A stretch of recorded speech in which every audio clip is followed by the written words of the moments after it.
High, আমি Ankita and welcome back to my another video. দিনটা শুরু হয়েছিল ভাত ভাজা দিয়ে। আমি আগে কখনো খাইনি, বাট সোশ্যাল মিডিয়াতে অনেকেরই এই রেসিপিটা দেখে বেঁচে যাওয়া ভাত দিয়ে ব্রেকফাস্টে এটা বানিয়েছিলাম।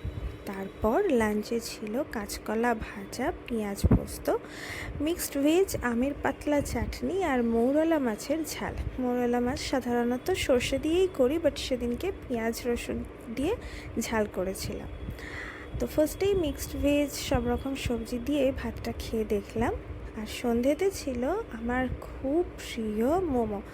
এটা স্টিমড ভেজ মোমো, এটা বাও মোমোরই। অ্যাকচুয়ালি এটা আমি মোমো খেতে এত ভালোবাসি যে আমি ফ্রোজেন এনেই ঘরে রেখে দিয়েছি, যখনই ইচ্ছে হয় স্টিমড করে খেয়ে নিই। আর রাত্রে ডিনারে চলে গেছিলাম তারপর বানাতে। ডিনারে আজকে বানিয়েছিলাম চিলি এগ, এটা বেশ ভালো লাগে।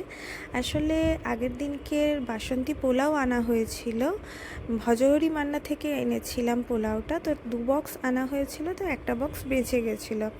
তো সেটা দুজনে কম পড়তো, তাই জন্য একটা ফ্রোজেন পরোটা নিয়ে নিয়েছিলাম আর তার সাথে চিলি এগ।